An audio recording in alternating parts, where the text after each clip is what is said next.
اعوذ باللہ من الشیطان الرجیم، بسم اللہ الرحمن الرحیم۔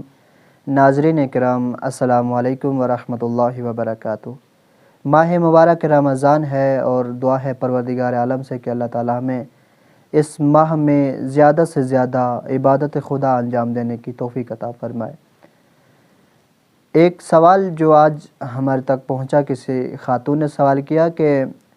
حاملہ عورت کے روزے کا کیا حکم ہے، کہ یعنی جو خاتون پریگننٹ ہے، حاملہ ہے،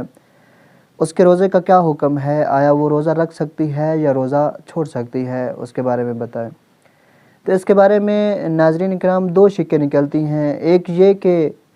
مثلاً اگر وہ روزہ رکھے تو اس کے بچے کے لیے ضرر کا باعث بنے یا اس خاتون کے لیے خود ضرر کا باعث بنے،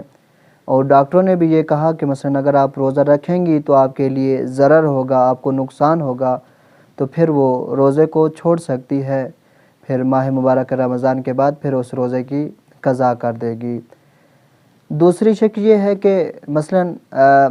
اسے ضرر کا خوف نہیں ہے کہ مثلاً میں روزہ رکھوں گی تو میرے لیے کوئی مشکل کا سامنا نہیں ہوگا، اور ڈاکٹروں نے بھی یہ کہا کہ مثلاً آپ روزہ رکھیں، تو پھر بھی اگر وہ جان بوجھ کر روزے کو چھوڑ دیتی ہے، روزے کو ترک کر دیتی ہے، روزے کو رکھتی نہیں ہے، تو پھر اس کے لیے کیا حکم ہے کہ اس پر پھر قضا بھی واجب ہوگی اور اس کا کفارہ بھی دے گی، چونکہ وہ جان بوجھ کر روزے کو چھوڑ رہی ہے۔ ایک اور سوال اٹھتا ہے کہ دودھ پلانے والی عورت کا کیا حکم ہے، کہ جو خاتون اپنے بچے کو دودھ پلا رہی ہے، چھوٹے بچہ ہے اس کے گود میں اور اسے دودھ پلا رہی ہے، تو اس کے روزے کا کیا حکم ہے۔ تو اس میں بھی یہی ہے کہ مثلاً